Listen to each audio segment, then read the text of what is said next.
ആയിട്ട് നമ്മൾ 100-ാമത്തെ സങ്കീർത്തനമാണ് ദൈവത്തിൻ്റെ കൃപയിൽ ആശ്രയിച്ച് വായിച്ച് ചിന്തിക്കാനായിട്ട് ആഗ്രഹിക്കുന്നത്. നമുക്ക് ആദ്യമേ തന്നെ 100-ാമത്തെ സങ്കീർത്തനം ഒന്ന് വായിക്കാം. സകല ഭൂവാസികളുമായുള്ളവരെ യഹോവയ്ക്ക് ആർപ്പിടുവിൻ, സന്തോഷത്തോടെ യഹോവയെ സേവിപ്പിൻ, സംഗീതത്തോടെ അവൻ്റെ സന്നിധിയിൽ വരുവിൻ. യഹോവ തന്നെ ദൈവം എന്നറിവിൻ. അവൻ നമ്മെ ഉണ്ടാക്കി, നാം അവനുള്ളവർ ആകുന്നു. അവൻ്റെ ജനവും അവൻ മേയിക്കുന്ന ആടുകളും തന്നെ. അവൻ്റെ വാതിലുകളിൽ സ്തോത്രത്തോടും അവൻ്റെ പ്രാകാരങ്ങളിൽ സ്തുതിയോടും കൂടെ വരുവിൻ. അവന് സ്തോത്രം ചെയ്ത് അവൻ്റെ നാമത്തെ വാഴ്ത്തുവിൻ. യഹോവ നല്ലവനല്ലോ, അവൻ്റെ ദയ എന്നേക്കുമുള്ളത്, അവൻ്റെ വിശ്വസ്തത തലമുറ തലമുറയായി ഇരിക്കുന്നു. ആമേൻ. 100-ാമത്തെ സങ്കീർത്തനം സങ്കീർത്തനങ്ങളിലെ മുത്ത് എന്ന് വേണമെങ്കിൽ വിശേഷിപ്പിക്കാവുന്ന ഒന്നാണ്. സ്തോത്ര സങ്കീർത്തനം എന്നാണ് ഈ സങ്കീർത്തനത്തിൻ്റെ തലക്കെട്ട് തന്നെ. അങ്ങനെയുള്ള ഒരേ ഒരു സങ്കീർത്തനമേ ഉള്ളൂ, അത് 100-ാം സങ്കീർത്തനം തന്നെ.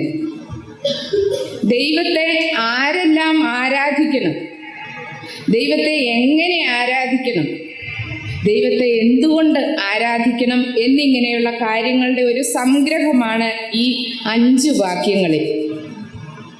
നമുക്കതിൽ ഒന്നാമത് നോക്കുകയാണെങ്കിൽ യഹോവയെ ആരെല്ലാമാണ് ആരാധിക്കേണ്ടത് എന്നതിൻ്റെ ഒരു ചോദ്യം കാണാം. അതിന് ഉത്തരമായിട്ട് 1-ാമത്തെ വാക്യം, സകല ഭൂവാസികളുമായുള്ളവരെ യഹോവയ്ക്ക് ആർപ്പിടുവിൻ എന്നാണ് 1-ാമത്തെ വാക്യത്തിൽ പറയുന്നത്. സകല മനുഷ്യരും എന്ന് പറയുമ്പോൾ അതായത് വൃദ്ധന്മാരും ബാലന്മാരും യുവാക്കള് യുവതികള് അങ്ങനെ ആബാലവൃദ്ധം സകല മനുഷ്യരും ദൈവത്തിന് ആർപ്പിടേണ്ടത് ഉചിതം തന്നെയാണ്. സാധാരണ ആർപ്പിടുന്നതൊക്കെ എപ്പോഴാണ്? വലിയ വിജയങ്ങളൊക്കെ ഉണ്ടാകും, ആളുകളുടെ ജീവിതത്തിൽ ഉണ്ടാകുമ്പോഴാണ് അങ്ങനെ ആർപ്പിടുന്നത്. നമുക്ക് ചരിത്ര പുസ്തകങ്ങളും പഴയ നിയമ ചരിത്രമൊക്കെ വായിക്കുമ്പോഴും കാണാം, വലിയ വലിയ യുദ്ധങ്ങൾ ചെയ്ത് രാജാക്കന്മാർ ജയഘോഷത്തോടെ മടങ്ങി വരുമ്പോൾ ജനമെല്ലാം അവരെ ആർപ്പിട്ട് സ്വീകരിക്കും. ഇന്നത്തെ ഈ സമകാലീന ജീവിതത്തിൽ നമ്മൾ കാണുമ്പോൾ ഭരണതലത്തിലെ തെരഞ്ഞെടുപ്പ് വിജയവേളകളൊക്കെ എന്തൊരു ആർപ്പും ആഘോഷവും ഒക്കെയാണ്. കലാകായിക മത്സരങ്ങളിലുള്ള വിജയങ്ങളൊക്കെ നടക്കുമ്പോഴും വലിയ ആർപ്പോടും ആദരവോടും കൂടിയാണ് വിജയികളെ ബഹുമാനിക്കുന്നതും അവരെ സ്വീകരിക്കുന്നതും ഒക്കെ. എന്നാൽ സ്വർഗത്തിലെ ദൈവം, അത്യുന്നതനായ ദൈവം സകല മനുഷ്യരിൽ നിന്നും ഈ ആർപ്പും സ്തുതിയും മഹത്വവും ഒക്കെ സ്വീകരിക്കാൻ എത്രയും യോഗ്യനാണ്. മനുഷ്യർക്ക് നമ്മൾ ഇങ്ങനെയൊക്കെ കൊടുക്കുന്നുണ്ടെങ്കിൽ ദൈവത്തിന് എത്ര അധികമായി കൊടുക്കണം എന്നുള്ളത് നമ്മൾ ഈ സങ്കീർത്തനം വായിക്കുമ്പോൾ ചിന്തിക്കുമ്പോൾ നമുക്ക് മനസ്സിലാകും. സകല ഭൂവാസികളോടും യഹോവയ്ക്ക് ആർപ്പിടുവാൻ ആഹ്വാനം ഇവിടെ ചെയ്യുന്നുണ്ട്. അവിടുന്ന് സൈന്യങ്ങളുടെ ദൈവമാണ്. ദൈവത്തിൻ്റെ സൈന്യത്തിൻ്റെ സംഖ്യയ്ക്ക് കണക്കുണ്ടോ? ഇല്ല. മനുഷ്യൻ്റെ സൈന്യത്തിൻ്റെ സംഖ്യയ്ക്കൊക്കെ കണക്കുണ്ട്, ദൈവത്തിൻ്റെ സൈന്യത്തിൻ്റെ സംഖ്യയ്ക്ക് കണക്കില്ല. ദൈവമായ യഹോവയാണ് യുദ്ധവീരനായ ദൈവം എന്നൊക്കെ പറയുന്നത്. അപ്പം ദൈവത്തിൻ്റെ യുദ്ധങ്ങൾ എന്തെങ്കിലും പരാജയപ്പെടുമോ? ഒരിക്കലുമില്ല. ദൈവത്തിൻ്റെ സകല പ്രവൃത്തികളും വീര്യപ്രവൃത്തികളാണ്. അതുകൊണ്ട് ദൈവത്തെ ആർപ്പിട്ട് സ്തുതിച്ച് മഹത്വപ്പെടുത്തുന്നത് എത്രയും ഉചിതമാണ്. പഴയ നിയമമൊക്കെ വായിക്കുമ്പോൾ നമുക്ക് കാണാം, യുദ്ധത്തിന് രാജാക്കന്മാര് ഒക്കെ പോയിരുന്നു. ഇസ്രായേൽ രാജാക്കന്മാരൊക്കെ പോകുന്നത് യഹോവയോട് ചോദിച്ചിട്ടായിരുന്നു അവർ എല്ലാ യുദ്ധത്തിനും പോയിരുന്നത്. അതിനാൽ തോൽവിയൊന്നും അറിയാതെ ആർപ്പോടും നൃത്തത്തോടും കൂടെ ദൈവത്തിന് മഹത്വം കൊടുത്ത് അവർക്ക് മടങ്ങി വരുവാൻ ഇടയാക്കിയിട്ടുണ്ട്.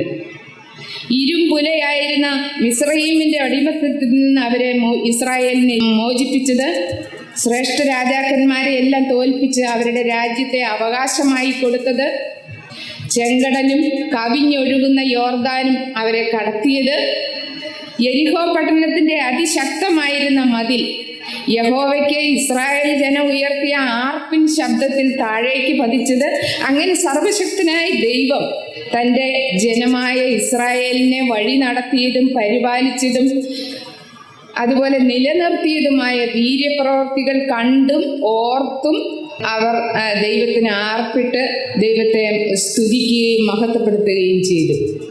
1 ദിനവൃത്താന്തം 15:28 നാം ഇങ്ങനെ വായിക്കുന്ന, ദൈവത്തിന്റെ നിയമപെട്ടകം ദാവീദ് അതിനായിട്ട് ഒരുക്കിയ കൂടാരത്തിലേക്ക് കൊണ്ടുവരുന്നത്. വലിയ ആർപ്പോടും നൃത്തത്തോടും കൂടിയാണ് അങ്ങനെ കൊണ്ടുവന്നത്.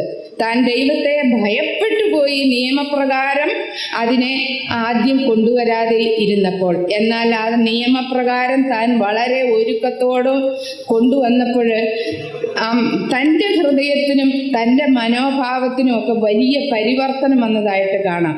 അതെങ്ങനെ ബാഹ്യമായിട്ട് കണ്ടെന്ന് വെച്ചാൽ താൻ തന്നെ ദൈവത്തിൻ്റെ സന്നിധിയിൽ ഏറ്റവും താഴ്ത്തി രാജകീയ വസ്ത്രഭൂഷാദികളെല്ലാം മാറ്റിവെച്ച് രട്ടുടുത്തുപോലെ താഴ്മയുടെ ഒരു വസ്ത്രം ധരിച്ചു. മഹാരാജാവിന് ദൈവത്തിന് അങ്ങനെ മഹത്വം കൊടുക്കുന്ന വിധം ആർപ്പോടും ആരാധനയോടും കൂടെയാണ് യാഗങ്ങളും അർപ്പിച്ചാണ് പെട്ടകം കൊണ്ടുവന്നത്. ലൂക്കോസിന്റെ സുവിശേഷം 19-ാം അധ്യായത്തിൽ 40-ാമത്തെ വാക്യത്തിൽ നാം ഇങ്ങനെ വായിക്കുന്നു, യേശുവിന്റെ രാജകീയ പ്രവേശനം യെരൂശലേം ദൈവാലയത്തിലേക്ക് വന്നപ്പോൾ ജനമെല്ലാം ആർപ്പിട്ട് അവന് ഹോശന്ന പാടി. ദൈവാലയത്തിൽ ആർക്കുന്ന ബാലന്മാരെ കണ്ടപ്പോൾ യഹൂദ മത നേതാക്കന്മാർക്ക് ഒട്ടും ഇഷ്ടമായില്ല. അവരോട് യേശു പറയുകയാണ്, ഇവർ മിണ്ടാതിരുന്നാൽ ഈ ദൈവാലയം പണിതിരിക്കുന്ന കല്ലുകൾ ദൈവത്തിന് ആർക്കുമെന്ന്. അതെ, സ്വർഗത്തിൽ അത്യുന്നതനായി വാഴുന്ന ദൈവം യേശുക്രിസ്തുവിലൂടെ സർവ മനുഷ്യർക്കുമായി ഒരുക്കിയ നിത്യരക്ഷ വിശ്വാസത്താൽ സ്വീകരിക്കാൻ ഭാഗ്യം ലഭിച്ച നാം ഓരോരുത്തരും ഈ കരുണാസമ്പന്നനായ ദൈവത്തെ സ്തുതിക്കുന്നത് എത്രയും യോഗ്യം തന്നെ. എന്നാൽ സകല ഭൂവാസികളും ഒരു നാളിൽ ആർപ്പിടും. ഇന്ന് സകല ഭൂവാസികൾ ആർപ്പിടുന്നുണ്ടോ? ഇല്ല. എന്നാൽ സകല ഭൂവാസികളും ഒരു നാളിൽ ആർപ്പിടേണ്ടതിനാണ് സകല സൃഷ്ടിയോടും സുവിശേഷം അറിയിക്കാൻ കൽപ്പിച്ചിരിക്കുന്നത്. വെളിപ്പാട് പുസ്തകം 5-ാം അധ്യായം 12-13 വാക്യങ്ങളിൽ, അവർ അത്യുച്ചത്തിൽ അറുക്കപ്പെട്ട കുഞ്ഞാട് ശക്തിയും ധനവും ജ്ഞാനവും ബലവും ബഹുമാനവും മഹത്വവും സ്തോത്രവും ലഭിപ്പാൻ യോഗ്യൻ എന്ന് പറഞ്ഞു. സ്വർഗത്തിലും ഭൂമിയിലും ഭൂമിക്ക് കീഴിലും സമുദ്രത്തിലുമുള്ള സകല സൃഷ്ടിയും അവയിലുള്ളതൊക്കെയും സിംഹാസനത്തിൽ ഇരിക്കുന്നവനും കുഞ്ഞാടിനും സ്തോത്രവും ബഹുമാനവും മഹത്വവും ബലവും എന്നേക്കും ഉണ്ടാകട്ടെ എന്ന് പറയുന്നത് യോഹന്നാൻ കേട്ടു എന്നാണ് എഴുതി തന്നിരിക്കുന്നത്. അപ്പോൾ യഹോവയ്ക്ക് ആർപ്പിടുന്നത് വലിയ സന്തോഷത്തിൻ്റെയും വിജയത്തിൻ്റെയും കാരണത്താലാണെന്ന് കണ്ടു. ബഹുമാനവും മഹത്വവും കൊടുത്തുകൊണ്ടാണെന്ന് കണ്ടു. നമ്മെ തന്നെ അവിടുത്തെ മുമ്പിൽ ഏറ്റവും താഴ്ത്തി സകലരും ഏക മനസ്സോടെ തന്നെ ദൈവത്തെ സ്തുതിക്കുന്നു. ഇനി രണ്ടാമത്, എങ്ങനെയാണ് ദൈവത്തെ ആരാധിക്കേണ്ടത്? നമുക്കിവിടെ കാണാം, യഹോവയെ സേവിച്ചുകൊണ്ട് എന്ന് നമുക്ക് കാണാൻ പറ്റും. 2-ാം ഭാഗത്തിൽ യഹോവയെ സേവിച്ചുകൊണ്ട് ദൈവത്തെ ആരാധിക്കാം. വിശ്വസ്തനായ ഒരു ദാസൻ തൻ്റെ യജമാനനോട് കാണിക്കുന്ന ഒരു പ്രതിബദ്ധത. ദൈവത്തെ സേവിക്കണമെങ്കിൽ മുഖസ്തുതി പോലുള്ള വാക്കുകളൊന്നും പോരാ. നമ്മൾ ദൈവത്തെ സ്തുതിക്കുമ്പോൾ ഭയങ്കര വാക്കുകളൊക്കെ പറയും, വാക്ചാതുര്യം ഉള്ളവരൊക്കെ പറയും. പക്ഷേ അവരുടെ ഹൃദയം ദൈവത്തിങ്കൽ നന്നായിരിക്കണമെന്നില്ല. മത്തായി സുവിശേഷം 15:8 കർത്താവ് ഇങ്ങനെ പറഞ്ഞു, ഈ ജനം അധരം കൊണ്ട് എന്നെ ബഹുമാനിക്കുന്നു, അവരുടെ ഹൃദയമോ എന്നെ വിട്ട് അകന്നിരിക്കുന്നു. കാപട്യത്തോടെയുള്ള ആരാധന കർത്താവ് സ്വീകരിക്കാൻ തൽപരനല്ല. കളങ്കമറ്റ വിധം കർത്താവിനെ സേവിക്കാൻ നമുക്ക് ഒന്നാമതായിട്ട് വേണ്ടത് നല്ല മനസ്സാണ്. നാം ഇങ്ങനെ പാടാറില്ലേ? ഞാൻ വലിയ പാട്ടുകാരിയൊന്നുമല്ല, എന്നാലും പൂർണ്ണ ഹൃദയ സേവ വേണം ദേവജാതന്, പരിപൂർണരാകുവാൻ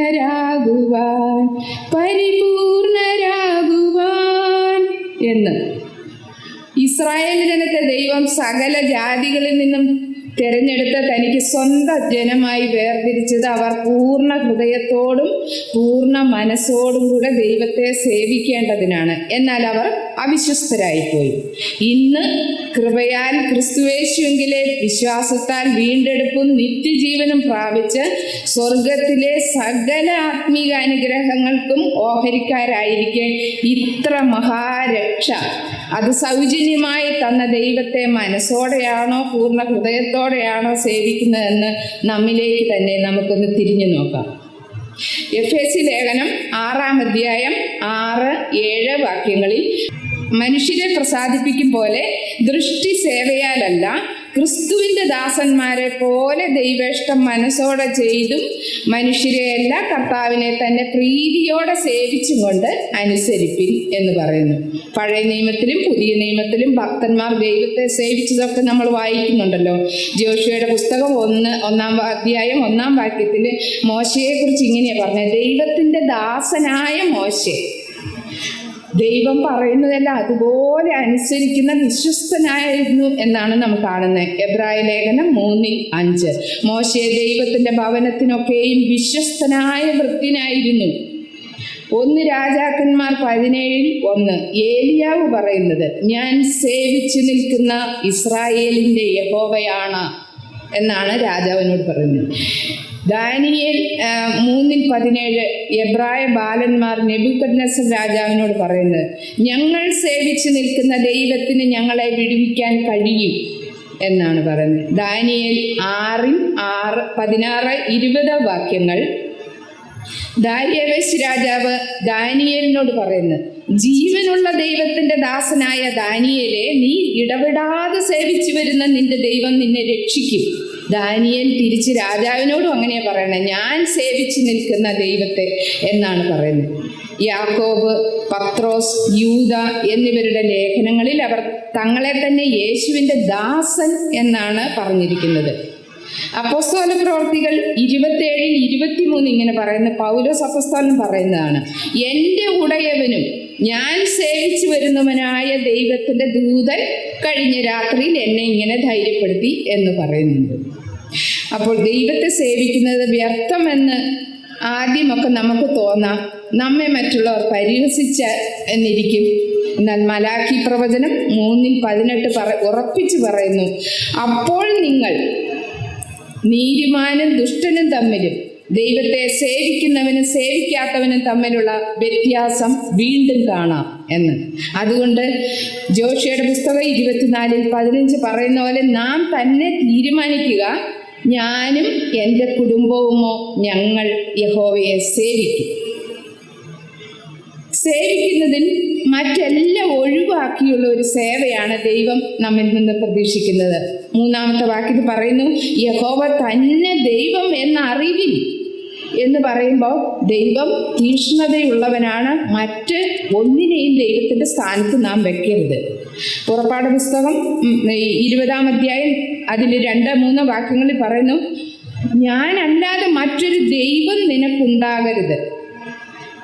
യേശു കർത്താവ് പറഞ്ഞു: 2 യജമാനന്മാരെ ഒരേ സമയം ആർക്കും സേവിക്കാനാവില്ല, ദൈവത്തെയും മാമോനെയും. അതായത് ദൈവത്തിൻ്റെ സ്ഥാനത്ത് മറ്റൊന്നിനെയും വയ്ക്കരുത്. അതിന് നല്ലൊരു ഉദാഹരണമാണ് ഉൽപ്പത്തി പുസ്തകം 35-ാം അധ്യായം 1 മുതൽ 5 വരെ നമ്മൾ വായിക്കുമ്പോൾ, യാക്കോബിൻ്റെ മക്കൾ ദേശവാസികളോട് കാണിച്ച ചതിയും ക്രൂരതയും മൂലം ധൈര്യഹീനനായി പോയ യാക്കോബിനോട് ദൈവം അരുളി ചെയ്തു: അവിടെ നിന്ന് പുറപ്പെട്ട് ബേഥേലിൽ ചെന്ന് പാർക്കാം. അവിടെ നീ ആദ്യം ഏശാവിൻ്റെ മുമ്പിൽ നിന്ന് ഓടിപ്പോകുമ്പോൾ നിനക്ക് പ്രത്യക്ഷനായ ദൈവത്തിന് ഒരു യാഗപീഠം ഉണ്ടാക്കുക. അപ്പോൾ യാക്കോബ് തൻ്റെ കുടുംബത്തോടും കൂടെയുള്ള എല്ലാവരോടും നിങ്ങളുടെ ഇടയിലുള്ള അന്യദേവന്മാരെ നീക്കിക്കളഞ്ഞ് നിങ്ങളെ ശുദ്ധീകരിച്ച് വസ്ത്രം മാറുക. നാം പുറപ്പെട്ട് ബേഥേലിലേക്ക് പോവുക. അവർ തങ്ങളുടെ പക്കലുള്ള അന്യദേവന്മാരെയും കാതുകളിലെ കുണുക്കുകളെയും യാക്കോബിന്റെ പക്കൽ കൊടുത്തു. അവനൊരു കരുവേലകത്തിന് കീഴിൽ കുഴിച്ചിട്ടു. പിന്നെ അവർ യാത്ര പുറപ്പെട്ടു. അവർ ഇപ്രകാരം ചെയ്ത് തങ്ങളെ തന്നെ ശുദ്ധീകരിച്ച് അനുസരിച്ചപ്പോൾ യഹോവയുടെ ഭീതി ചുറ്റുമിരുന്ന പട്ടണങ്ങളുടെ മേൽ വീണതുകൊണ്ട് അവർ യാക്കോബിന്റെ പുത്രന്മാരെ പിന്തുടർന്നില്ല. കനാന്യർ അത്ര നല്ല ആളുകളൊന്നും അല്ലെന്ന് നമുക്കറിയാം. അവരെ പോലെ ദുഷ്ടരും ക്രൂരരുമായ ആളുകളില്ലായിരുന്നു. അപ്പം യാക്കോബിന്റെ പുത്രന്മാരെ അവർ പിന്തുടർന്നില്ല. ഇവർ ചെയ്തത് അന്യായമാണ്, എങ്കിലും ദൈവത്തിന്റെ ഭീതി അവരുടെ മേലുണ്ടായതുകൊണ്ട് ഇവർക്ക് ദോഷമൊന്നും വന്നില്ല. ഇനി ദൈവത്തെ സേവിക്കേണ്ടത് സന്തോഷത്തോടെ സേവിക്കണമെന്ന് നമ്മൾ കണ്ടു. സന്തോഷത്തോടെ യഹോവയെ സേവിക്കുന്നത് മനസ്സോടെ സേവിക്കണം, സന്തോഷത്തോടെ സേവിക്കണം, മറ്റെന്തിനേക്കാളും ഉപരിയായി ദൈവത്തെ സേവിക്കണം. ഇനി സന്തോഷത്തോടെ സേവിക്കുന്നത് എങ്ങനെയാണെന്ന് ചോദിച്ചാൽ അതിനൊരു ഉദാഹരണം കർത്താവ് തന്നെ പറയുന്നുണ്ട്. ധൂർത്തപുത്രന്റെ ഉപമയിലെ മൂത്ത മകന്റെ സ്ഥാനത്താണ് പലപ്പോഴും നമ്മളൊക്കെ. ദൈവഭവനത്തില് ദൈവം പലരോടും ദീർഘക്ഷമയും കരുണയൊക്കെ കാണിക്കും. പക്ഷെ നമുക്കതിൽ വലിയ സന്തോഷമില്ല. ദൈവം അവരോടൊക്കെ നല്ലപോലെ ഇടപെട്ടാർന്നീ കൊള്ളാർന്നെന്നായിരിക്കും നമ്മുടെ മനസ്സിൽ. ഇപ്പം നമുക്ക് വേണ്ടുമ്പോൾ അതൊരു നല്ല കൂട്ടായ്മയും സന്തോഷമൊന്നും നമ്മുടെ പുഴുവരുകളിൽ ചിലപ്പോൾ ചിലരോടുള്ള ബന്ധത്തിൽ ഉണ്ടാകാൻ കഴിയില്ല. അസൂയയും കോപമൊക്കെ നമുക്ക് വരും. പക്ഷെ അത് പുറമേ അങ്ങ് പ്രകടിപ്പിക്കുകയല്ലെന്ന് മാത്രം. ധൂർത്തപുത്രന്റെ ഉപമയിലെ മൂത്ത മകന്റെ അവസ്ഥ അങ്ങനെയായിരുന്നു. എൻ്റെ ചങ്ങാതികളുമായി ആനന്ദിക്കേണ്ടതിന് ഒരിക്കലും നീ എനിക്കൊരാട്ടിൻകുട്ടിയെ തന്നില്ലല്ലോ എന്ന് വിലപിക്കുകയാണ്. ഈ കാലം അത്രയും മൂത്ത മകൻ അപ്പൻ്റെ കൂടെ ആയിരുന്നു എങ്കിലും പിതാവിനെ സേവിക്കുന്നതിൽ സംതൃപ്തിയും സന്തോഷവും ഒന്നും ഉള്ളതായിട്ട് തോന്നുന്നില്ല. അവന് അസൂയയും കോപവും ഉണ്ടായതിനാൽ അവരോടൊപ്പം സന്തോഷിക്കാനായില്ല. സന്തോഷത്തോടെയുള്ള ആരാധന കർത്താവിൽ നമ്മളെ വളർത്തുകയും ചെയ്യും. വർക്ക് ഈസ് വർഷിപ്പ് എന്നാണല്ലോ പറയുന്നത്. നാം ആയിരിക്കുന്ന ഭവനങ്ങളിലും സഭയിലും സമൂഹത്തിലും സന്തോഷ മനസ്സോടെ നമ്മുടെ സേവനം നൽകുമ്പോൾ ദൈവത്തിന് മഹത്വവും സേവനം ലഭിക്കുന്നവർ മുഖാന്തരം ദൈവത്തിന് അനവധിയായ സ്തോത്രവും ലഭിക്കാനിടയാകും. ക്രിസ്തുവിൽ പുതു സൃഷ്ടികളായ നമുക്ക് ആത്മീക ജീവിതം, ഭൗതിക ജീവിതം എന്ന രണ്ട് ജീവിതം ഇല്ല. ക്രിസ്തു ഉള്ളിലുള്ള പരിശുദ്ധാത്മ നിയന്ത്രിതമായ ഒരു ജീവിതമേ രക്ഷിക്കപ്പെട്ട നാം ഓരോരുത്തർക്കും ഉള്ളൂ. ഇനി രണ്ടാമത് നമ്മൾ കാണുന്ന ഒന്ന് സേവ ചെയ്തുകൊണ്ട് ആരാധിക്കണം. അത് മനസ്സോടെ മറ്റെന്തിനേക്കാൾ ഉപരിയായി സന്തോഷത്തോടെ സേവിക്കണമെന്ന് കണ്ടു. രണ്ടാമത് നമ്മൾ കാണുന്ന സംഗീതത്തോടെ ദൈവത്തെ ആരാധിക്കണം. നമ്മുടെ കൂടിവരവുകളെല്ലാം നാം അങ്ങനെ ദൈവത്തെ പാടി സ്തുതിച്ചാണല്ലോ നടത്തുന്നത്. ഇസ്രായേലിന്റെ ചരിത്രവും ദൈവാലയത്തിലെ അവരുടെ ശുശ്രൂഷകളൊക്കെ അങ്ങനെയായിരുന്നു നമ്മൾ വായിക്കുന്നുണ്ട്. പാട്ടുകൾക്ക് ആരാധനയിൽ മുഖ്യ സ്ഥാനം തന്നെയുണ്ട്. യഹോവയ്ക്ക് പുതിയ പാട്ടുകൾ പാടാനാണ് നമ്മളോട് പറഞ്ഞത്, പഴയ പാട്ടുകൾ പാടാനല്ല നമ്മളോട് പറഞ്ഞിരിക്കുന്നത്. പാട്ടിനെ ഇഷ്ടപ്പെടുന്ന ദൈവത്തിന് ഈ ഭൂമിയിലും സ്വർഗത്തിലും എപ്പോഴും പാട്ടുണ്ട്. എങ്ങനെയാണ് പുതിയ പാട്ട് പാടുന്നത്? ദിനംതോറും പുതിയ കൃപകളാണ് നമ്മൾ അനുഭവിക്കുന്നത്. അതുകൊണ്ട് ദൈവജനം പാടാതിരിക്കുന്നത് നന്ദികേടാണ്. ചെങ്കടൽ കടന്ന ഇസ്രായേൽ ജനം പാടിയ പാട്ടാണ് അന്നത്തെ ഏറ്റവും വലിയ പാട്ട്. ബൈബിളിൽ എത്ര പുസ്തകങ്ങളാണ് പാട്ടുകൾ തന്നെയായിട്ടുള്ളത്. നാം ഏറ്റവും അധികം വായിക്കുന്ന ഒരു പുസ്തകമാണ് സങ്കീർത്തനം. നമ്മുടെ എല്ലാ തരത്തിലുള്ള വികാര വിസ്ഫോടന സാഹചര്യങ്ങളിലും നമ്മൾ വായിക്കുന്ന സങ്കീർത്തന പുസ്തകം നമുക്ക് എത്ര ആശ്വാസം. അത് നല്ലൊരു പാട്ടിൻ്റെ സംഗ്രഹം തന്നെയാണ്. കൊലോസി ലേഖനം 3-ാം അധ്യായം 16-ാം വാക്യത്തിൽ സങ്കീർത്തനങ്ങളാലും സ്തുതികളാലും ആത്മീക ഗീതങ്ങളാലും തമ്മിൽ പഠിപ്പിച്ചും ബുദ്ധി ഉപദേശിച്ചും നന്ദിയോടെ നിങ്ങളുടെ ഹൃദയങ്ങളിൽ ദൈവത്തിന് പാടിയും ഇങ്ങനെ ക്രിസ്തുവിൻ്റെ വചനം ഐശ്വര്യമായി സകല ജ്ഞാനത്തോടും കൂടെ നിങ്ങളിൽ വസിക്കട്ടെ എന്നല്ലേ വചനം കൽപ്പിക്കുന്നത്. പാടുമ്പോൾ നമ്മുടെ ബുദ്ധി, ചിന്ത, ഹൃദയമൊക്കെ പാട്ടിൻ്റെ വരികൾക്കൊപ്പം ഉണ്ടോ? അതോ നാം പാടുന്നത് വെറും യാന്ത്രികമായി വായ കൊണ്ട് അധരങ്ങൾ കൊണ്ടാണ്? ദൈവത്തിന് ഹൃദയത്തിൽ നിന്ന് തന്നെ പാടി സന്തോഷത്തോടെ ദൈവത്തെ സ്തുതിക്കണം. മൂന്നാമത് നമ്മൾ കാണുന്നു, ദൈവത്തിന് കീഴടങ്ങുന്നതിലൂടെ നമുക്ക് ദൈവത്തെ ആരാധിക്കാം. ആരാധന ഒരേ സമയം ഒരു പ്രവൃത്തിയും ഹൃദയത്തിൻ്റെ ഒരു നിലയുമാണെന്ന് പറയാം. 3-ാമത്തെ വാക്യത്തിൽ നാം വായിക്കുന്നു, ദൈവം നമ്മെ ഉണ്ടാക്കി, നാം അവനുള്ളവർ ആകുന്നു, അവൻ്റെ ജനവും അവൻ മേയിക്കുന്ന ആടുകളും തന്നെ. നാം സൃഷ്ടികൾ എന്ന നിലയിൽ സൃഷ്ടാവിന് കീഴടങ്ങണം. ഉൽപ്പത്തി പുസ്തകം സൃഷ്ടി വിവരണം വ്യക്തമാക്കുന്നു. സകലവും സൃഷ്ടിച്ചവൻ ദൈവം, നാം ആരും സ്വയമായി ഉണ്ടായതല്ല, നമുക്കൊരു ഉടയവനുണ്ട്. പുതിയ നിയമം അത് വ്യക്തമാക്കുന്നു. യേശുക്രിസ്തു തന്നെയാണ് സൃഷ്ടാവ്. യോഹന്നാന്റെ സുവിശേഷം 1:3, എബ്രായ ലേഖനം 1:2, കൊലോസി ലേഖനം 1:16-17 ഒക്കെ അതൊക്കെ വ്യക്തമാക്കി നമുക്ക് തരുന്നുണ്ട്. 2 കൊരിന്ത്യർ 5:17 പറയും പോലെ ദൈവരാജ്യത്തിലേക്ക് നമ്മെ വീണ്ടും ജനിപ്പിച്ച് പുതു സൃഷ്ടിയാക്കി ക്രിസ്തുയേശുവിലെ വിശ്വാസം മൂലം. ദൈവത്തിൻ്റെ ഈ കൃപാദാനത്തിന് നന്ദിയുള്ളവരായി നാം കീഴടങ്ങി നമുക്ക് ദൈവത്തെ ആരാധിക്കാൻ കഴിയുന്നു. മക്കൾ മാതാപിതാക്കൾക്ക് കീഴടങ്ങുന്ന പോലെ നാം ദൈവത്തിന് കീഴടങ്ങുന്നത് ആരാധനയാണ്. യോഹന്നാന്റെ സുവിശേഷം 1:12 അവനെ കൈക്കൊണ്ട് അവന്റെ നാമത്തിൽ വിശ്വസിക്കുന്ന ഏവനും ദൈവ മക്കളാകുവാൻ അധികാരം കൊടുത്തു. അവൻ ദൈവാത്മാവ് നടത്തുന്ന ഏവനും ദൈവത്തിന്റെ മക്കളാകുന്നു. 1 യോഹന്നാൻ 3:1 കാൺമിൻ, നാം ദൈവ മക്കളെന്ന് വിളിക്കപ്പെടുവാൻ പിതാവ് എത്ര വലിയ സ്നേഹം നൽകിയിരിക്കുന്നു, അങ്ങനെ തന്നെ നാം ആകുന്നു. ഓരോ ഭവനത്തിലും ജനിക്കുന്ന കുഞ്ഞുങ്ങൾ മാതാപിതാക്കളെ അറിഞ്ഞ് സ്നേഹിക്കപ്പെട്ടും സ്നേഹിച്ചും വളരും. നാം സ്വർഗീയ ഭവനത്തിൽ വളരുമ്പോൾ ദൈവത്തെയും അവിടുത്തെ കൽപ്പനകളെയും അറിഞ്ഞ് അനുസരിക്കുകയാണ് കൂടുതലായി അങ്ങനെ ദൈവത്തെ സ്നേഹിച്ച് വളരുവാനായിട്ട് ചെയ്യുന്നത്. ഈ ആരാധന ദൈവം നമ്മിൽ നിന്നും അധികമായി പ്രതീക്ഷിക്കുന്നു. നമുക്ക് ദൈവത്തോട് സ്നേഹമുണ്ടെങ്കിൽ നമുക്ക് അവിടുത്തെ കൽപ്പനകൾ ഒട്ടും ഭാരമായിട്ട് തോന്നുകയില്ല. ആടും ഇടയനും പോലെ നാം നല്ല ഇടയനായ യേശുക്രിസ്തുവിനെ കീഴടങ്ങുന്നത് ആരാധനയാണ്. അവൻ്റെ വാക്യം 3 അവൻ്റെ ജനവും അവൻ മേയിക്കുന്ന ആടുകളും തന്നെ. ലൂക്കോസിന്റെ സുവിശേഷം 19:10 നഷ്ടപ്പെട്ടു പോയിരുന്ന ആടുകളായിരുന്നു നാം ഓരോരുത്തരും. യോഹന്നാൻ 10:11 പറഞ്ഞു, ഞാൻ നല്ല ഇടയൻ ആടുകൾക്ക് വേണ്ടി തൻ്റെ ജീവനെ കൊടുക്കുന്ന ഈ ഭൂമിയിലേക്ക് നമ്മെ തേടി വന്ന് രക്ഷിച്ചത് നല്ല ഇടയനായ യേശുക്രിസ്തുവാണ്. സങ്കീർത്തനങ്ങൾ 79:13 തൻ്റെ കൈക്കിലെ ആടുകളായിട്ടാണ് നമ്മളെ ചേർത്തിരിക്കുന്നത്. ആരും ഇനി ആ കയ്യിൽ നിന്ന് നമ്മെ പിടിച്ചു പറിച്ച് കൊണ്ടുപോകയില്ല. 1 പത്രോസ് 5:4 പറയുന്നു, യേശുക്രിസ്തു ഇടയ ശ്രേഷ്ഠനാണ്. എബ്രായർ 13:20 പറയുന്നു, ആടുകളുടെ വലിയ ഇടയനായ യേശുക്രിസ്തു എന്ന്. നമുക്ക് എല്ലാവർക്കും സുപരിചിതമായ സങ്കീർത്തനം 23 യഹോവ ഇടയനായിരിക്കെ തൻ്റെ ആടുകൾക്ക് വേണ്ടി അവയെ അറിഞ്ഞ് കരുതുന്നത് എങ്ങനെയെന്ന് വിശദമാക്കുന്നു.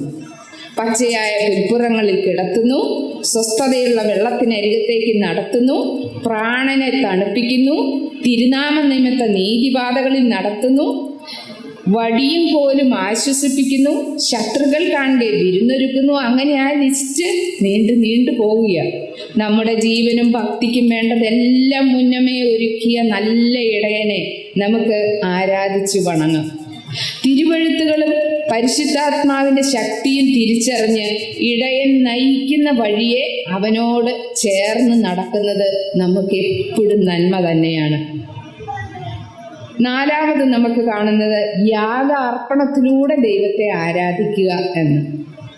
അവൻ്റെ വാതിലുകളിൽ 4 വാക്യം അവൻ്റെ വാതിലുകളിൽ സ്തോത്രത്തോടും അവൻ്റെ പ്രാകാരങ്ങളിൽ സ്തുതിയോടും കൂടെ വരുവിൻ. അവന് സ്തോത്രം ചെയ്ത് അവൻ്റെ നാമത്തെ വാഴ്ത്തുവിൻ. പഴയ നിയമത്തിലെ മൃഗയാഗങ്ങളുടെ അപര്യാപ്തതയ്ക്ക് യേശുക്രിസ്തുവിൻ്റെ ഏകയാഗം സൽഗുണപൂർത്തി വരുത്തിയിരിക്കുന്നു. ഈ വിശ്വാസം മൂലം കൃപയാൽ നമ്മെ സ്വന്തം ജനവും രാജകീയ പുരോഹിത വർഗവും ആക്കിയിരിക്കിയാൽ ഇന്ന് നമ്മൾ അർപ്പിക്കുന്ന ചത്ത യാഗങ്ങളൊന്നുമല്ല, ബുദ്ധിയുള്ള ജീവനും വിശുദ്ധിയും ദൈവത്തിന് പ്രസാദമുള്ള യാഗങ്ങൾ. റോമാലേഖനം 12:1-2 അങ്ങനെയാ പറയുന്നത്. അതെന്താണ്? നമ്മുടെ ശരീരങ്ങൾ എന്ന് പറഞ്ഞാലോ നമ്മുടെ ഓരോ ദിവസത്തെ ജീവിതവും. അതുകൊണ്ടാണ് ഞാൻ മുമ്പേ സൂചിപ്പിച്ചത്, നമുക്ക് 2 ജീവിതമില്ല. രക്ഷിക്കപ്പെട്ട ഓരോ മക്കൾക്കും ഒരു ആത്മീയ ജീവിതമേ ഉള്ളൂ. നമുക്കൊരു ഭൗതിക ജീവിതം എന്നും പറഞ്ഞൊരു ജീവിതം. നാം ദൈവരാജ്യത്തിലേക്ക് കടന്നു, മരണം വിട്ട് ജീവനിലേക്ക് കടന്നിരിക്കുന്നു എന്ന് പറയുമ്പോൾ നമുക്ക് ഒരു ആത്മീക ജീവിതമേ ഉള്ളൂ. നാം തിന്നാലും കുടിച്ചാലും എന്ത് ചെയ്താലും ദൈവമഹത്വത്തിനായിട്ട് ചെയ്യണമെന്ന് പറയുമ്പോൾ ഈ ആത്മീക ജീവിതം വിശുദ്ധിയെ തികച്ച് വളർന്ന് അങ്ങനെ വരണം. അവൻ്റെ നാളിൽ നമ്മൾ വിശുദ്ധരും നിഷ്കളങ്കരുമായിട്ട് അവൻ്റെ മുമ്പിൽ കാണപ്പെടേണ്ടതിനെന്നല്ലേ പറഞ്ഞിരിക്കുന്നത്. അപ്പം ശരീരങ്ങളെ നമ്മുടെ അനുദിന ജീവിതത്തിൻ്റെ എല്ലാ കാര്യങ്ങളും ദൈവമഹത്വത്തിനായിട്ട് അങ്ങനെ സുബോധത്തോടെ ബുദ്ധിയുള്ള ആരാധനയായിട്ട് ജീവിക്കണം എന്നാണ് നമ്മളോട് പറയുന്നത്. അത് ദൈവത്തിന് പ്രസാദമുള്ള യാഗമാണ്. എബ്രായ ലേഖനം 13:15 ദൈവത്തിൻ്റെ നാമത്തെ ഏറ്റു പറയുന്ന ആദരഫലം എന്ന സ്തോത്രയാഗം ഇടപെടാതെ അർപ്പിക്കണം. സന്തോഷവും പ്രയാസങ്ങളും ദുഃഖങ്ങളും ഒറ്റപ്പെടലുകളും രോഗങ്ങളും മരണവും ഒക്കെ വന്നാലും അതിലൂടെ ദൈവത്തിന് മഹത്വം എടുക്കാൻ കഴിയും. എല്ലാത്തിനും സ്തോത്രം ചെയ്യാനാണ് പറഞ്ഞിരിക്കുന്നത്. നമ്മുടെ തലയിലെ ഓരോ മുടി പോലും ദൈവം അറിയാതെ താഴെ വീഴുന്നില്ല. അപ്പം ദൈവമക്കളുടെ ജീവിതത്തിൽ വരുന്ന എല്ലാ സാഹചര്യങ്ങളെയും ദൈവം അറിഞ്ഞുകൊണ്ട് തന്നെ അനുവദിക്കുന്നതാണെന്ന് മനസ്സിലാക്കി ആദരഫലം എന്ന സ്തോത്രയാഗം നാം ഇടപെടാതെ അർപ്പിക്കണം. ദൈവം താൻ ആരായിരിക്കുന്നുവെന്നും അവിടുത്തെ ദിവ്യ സ്വഭാവം നിസാരരും അനർഹരുമായിരുന്ന നമുക്ക് വേണ്ടി അത്യുന്നതനും പരിശുദ്ധനുമായ ദൈവം എന്തെല്ലാം ചെയ്തിരിക്കുന്നുവെന്നും നമ്മുടെ അധരങ്ങൾ കൊണ്ട് ഏറ്റുപറഞ്ഞ് നാം ആരാധിക്കണം. അപ്പം നമുക്ക് എപ്പോഴും ദൈവത്തെ സ്തുതിച്ചുകൊണ്ടിരിക്കുന്ന നല്ല മനസ്സുള്ളവരായിട്ട് ജീവിക്കാൻ കഴിയും. മത്തായി സുവിശേഷം 5-ാം അധ്യായം 16-ാം വാക്യത്തിൽ സൽപ്രവർത്തികൾ എന്ന യാഗം കഴിക്കാൻ പറഞ്ഞിട്ടുണ്ട്. നാം സകല മനുഷ്യർക്കും അങ്ങനെ നന്മ ചെയ്യുമ്പോൾ നിങ്ങളുടെ നല്ല പ്രവർത്തികളെ കണ്ട് മനുഷ്യർ സ്വർഗസ്ഥനായ ദൈവത്തെ മഹത്വപ്പെടുത്തുമെന്നല്ല പറഞ്ഞിരിക്കുന്നത്. എബ്രായ ലേഖനം 13:16 നന്മ ചെയ്യുക, കൂട്ടായ്മ ആചരിക്കുക, ഈ വക യാഗത്തിൽ ദൈവം പ്രസാദിക്കുന്നു എന്ന് പറയുമ്പോൾ അത് വിശ്വാസികളോടുള്ള ബന്ധത്തിൽ കൂടുതലായി നാം ചെയ്യണം. ഇവയൊക്കെ നാം ചെയ്യാൻ സ്നേഹത്തിനും സൽപ്രവർത്തികൾക്കും ഉത്സാഹം പ്രാപിക്കാൻ നമ്മുടെ സഭായോഗങ്ങളെ നാം അധികമായി ചെയ്യണം. ഉപേക്ഷയായി വിചാരിക്കരുത് എന്ന് പ്രത്യേകം പറഞ്ഞു. അല്ലെങ്കിൽ നമുക്ക് കഴിഞ്ഞ ദിവസത്തെ ക്ലാസ്സിൽ പറഞ്ഞ പോലെ അന്യോന്യം പ്രോത്സാഹിപ്പിക്കണം എന്ന് പറഞ്ഞ പോലെ ഈ പ്രോത്സാഹനമൊക്കെ കിട്ടുന്നത് ഇങ്ങനെ തന്നെയാണ്. സങ്കീർത്തനങ്ങൾ 51:17 തകർന്നിരിക്കുന്ന മനസ്സ് തകർന്നു നുറുങ്ങിയുമുള്ള ഹൃദയം ദൈവം നിരസിക്കുകയില്ല എന്ന് പറയുന്നു. അതുകൊണ്ട് മാനസാന്തരപ്പെടുന്ന ഒരു ഹൃദയം നമുക്ക് എപ്പോഴും വേണം. കാരണം നാം ആരും പെർഫെക്റ്റ് അല്ല. നമ്മുടെ ശരീരം പാപ സ്വഭാവമുള്ള രക്ഷിക്കപ്പെടാത്ത ഒരു ശരീരത്തിലാണ് നാം വസിക്കുന്നത്. അതുകൊണ്ട് മാനസാന്തരപ്പെടുമ്പോൾ ദൈവത്തിന് അതൊരു ഹനനയാഗം പോലെ പ്രസാദം എന്നാണ് പറഞ്ഞത്. 2 കൊരിന്ത്യർ 9:12-13 ദൈവം നമുക്ക് തന്നിട്ടുള്ള സമയം, വസ്തുവകകൾ, അധ്വാനിക്കാനുള്ള ആരോഗ്യം എന്നിവയൊക്കെ ആവശ്യമുള്ളവർക്കായി നാം പങ്കുവെക്കുമ്പോൾ നാം ദൈവത്തിന് യാഗമർപ്പിച്ച് ആരാധിക്കുകയാണ്. പ്രിയ സഹോദരിമാരെ, ഒരുപാട് കാര്യങ്ങൾ നമുക്കൊക്കെ ചെയ്യാനുണ്ട്. പക്ഷേ ചിലത് നമ്മിൽ ഓരോരുത്തർക്കും സ്പെഷ്യലായിട്ട് ചെയ്യാൻ ദൈവം വച്ചിരിക്കുന്നതാണ്. അതുകൊണ്ട് നമ്മുടെ അവസരങ്ങൾ ദൈവമഹത്വത്തിനായിട്ട് ഉപയോഗിച്ച് ദൈവത്തെ അങ്ങനെ നമുക്ക് യാഗാർപ്പണത്തിലൂടെ ആരാധിക്കാം. അവസാനമായിട്ട് എന്തുകൊണ്ടാണ് ദൈവത്തെ ആരാധിക്കേണ്ടത് എന്നുള്ളൊരു ചോദ്യം പറയുന്നത്, യഹോവ നല്ലവനല്ലോ, അവൻ്റെ ദയ എന്നേക്കുമുള്ളത്, അവൻ്റെ വിശ്വസ്തത തലമുറയായി ഇരിക്കുന്നു എന്ന് നാം കാണാം. യഹോവ നല്ലവനല്ലോ എന്ന് സങ്കീർത്തനക്കാരൻ പറയുമ്പോൾ നല്ലവനെന്ന് രുചിച്ചറിഞ്ഞത് കൊണ്ടാണ് പറഞ്ഞത്. വെറുതെ ഒന്നും അല്ലല്ലോ പറഞ്ഞത്, അറിഞ്ഞതുകൊണ്ട് തന്നെയാണ് പറഞ്ഞത്. അതെ, അവിടുന്ന് നമ്മുടെ സൃഷ്ടാവാണ്, രക്ഷിതാവാണ്, പിതാവാണ്, നല്ല ഇടയനാണ്. 136 സങ്കീർത്തനത്തിൽ 26 വാക്യങ്ങളുണ്ട്. 26 വാക്യത്തിലും യഹോവ നല്ലവനല്ലോ, അവൻ്റെ ദയ എന്നേക്കുമുള്ളത്, സൃഷ്ടി വിവരമുണ്ട്, വീണ്ടെടുപ്പുണ്ട്, പിതാവായിട്ടുണ്ട്, രക്ഷിതാവായിട്ടുണ്ട്, നല്ല ഇടയനായിട്ടുണ്ട്. ഈ കാര്യങ്ങളെല്ലാം വിശദമായിട്ട് ഇസ്രായേൽ ജനത്തിൻ്റെ ജീവിതത്തിൽ സംഭവിച്ചതും ഇന്ന് ഭക്തന്മാരായ നാം ഓരോരുത്തരുടെയും ജീവിതത്തിൽ ദൈവം ഇടപെടുന്നതും ഒക്കെ അതാണ്. യഹോവ നല്ലവൻ, അവൻ്റെ ദയ എന്നേക്കുമുള്ളത്. അവൻ്റെ ദയ എന്നേക്കുമുള്ളത് എന്ന് പറയുമ്പോൾ ഭൂമി നിറഞ്ഞു നിൽക്കുന്ന ദയയായിട്ടാണ് പറയുന്നത്. അതുകൊണ്ടൊക്കെ നമ്മൾ മുടിഞ്ഞു പോകാതെയൊക്കെ ഇരിക്കുന്നത്. ദൈവത്തിൻ്റെ ബാലശിക്ഷയും ഉപദേശങ്ങളും ഒക്കെ നമ്മളെ യഥാസ്ഥാനപ്പെടുത്തുകയൊക്കെ ചെയ്യും. അവൻ്റെ വിശ്വസ്തത എന്നേക്കുമുള്ളതാണ്. മാറ്റമില്ലാത്ത ദൈവമായതുകൊണ്ടാണ് അവൻ വിശ്വസ്തൻ എന്ന് പറയുന്നത്. മനുഷ്യർക്കൊക്കെ മാറ്റമുണ്ട്. സാഹചര്യങ്ങൾ ഒക്കെ കൊണ്ട് മനുഷ്യൻ മാറും, മരണം കൊണ്ടും മനുഷ്യൻ മാറും, അവരുടെ വിലകൾ, അവരുടെ തീരുമാനങ്ങളും അവരുടെ വാക്തത്വങ്ങളും ഒക്കെ മാറും. പക്ഷെ ദൈവത്തിന് മാറ്റമില്ല. അവിടുന്ന് വാക്കുമാറാത്ത വിശ്വസ്തൻ തന്നെയാണ്. ഇന്നും എന്നും എന്നേക്കും അനന്യനാണ്. ചെങ്കടൽ കടന്നപ്പോൾ, ശലോമോൻ ആലയം പ്രതിഷ്ഠിച്ചപ്പോൾ, യുദ്ധത്തിൽ വലിയ ജയം ലഭിച്ചപ്പോൾ ഇസ്രായേൽ അങ്ങനെ പാടിയെങ്കിൽ നമുക്ക് ദൈവം നല്ലവനെന്ന് നമ്മുടെ ജീവിതത്തിൽ അറിഞ്ഞിരിക്കെ ഏറ്റുപാടാം. യഹോവ നല്ലവനല്ലോ, അവന്റെ ദയ എന്നേക്കുമുള്ളത്, അവന്റെ വിശ്വസ്തത തലമുറ തലമുറയോളം ഇരിക്കുന്നു. അപ്പോൾ നാം ഈ 100-ാം സങ്കീർത്തനത്തിലൂടെ കണ്ടത് ചുരുക്കമായിട്ട് പറഞ്ഞാൽ, ആരൊക്കെ ദൈവത്തെ ആരാധിക്കണം? സകല ഭൂവാസികളും ആർപ്പിട്ട് ദൈവത്തെ സ്തുതിക്കണം. ദൈവം അതിന് യോഗ്യനാണ് എന്നാണ് പറഞ്ഞത്. ഇനി എങ്ങനെ ദൈവത്തെ ആരാധിക്കണമെന്ന ചോദ്യത്തിന് സന്തോഷത്തോടും വിശ്വസ്തയോടും കൂടെ സേവിച്ച് ദൈവത്തെ ആരാധിക്കണം. അവിടുന്ന് തീഷ്ണതയുള്ള ഏക സത്യ ദൈവം എന്നറിഞ്ഞ് ദൈവത്തിന് കീഴടങ്ങി ആരാധിക്കണം. സംഗീതത്തോടെ ദൈവത്തെ ആരാധിക്കണം. അനുദിന യാഗാർപ്പണ ജീവിതം കൊണ്ട് ദൈവത്തെ ആരാധിക്കണം. ഇനി എന്തുകൊണ്ട് ആരാധിക്കണം എന്ന് ചോദിച്ചാൽ, ദൈവം മാത്രമേ നല്ലവനുള്ളൂ, ദയയും വിശ്വസ്തതയും ഉള്ളവനായിട്ടുള്ളൂ. അതുകൊണ്ട് ഈ ദൈവത്തെ നമുക്ക് ഒന്നിച്ച് ആരാധിച്ച് മഹത്വപ്പെടുത്താം. ദൈവത്തിൻ്റെ അതിപരിശുദ്ധ നാമം മാത്രം മഹത്വപ്പെടുമാറാകട്ടെ. ആമേൻ.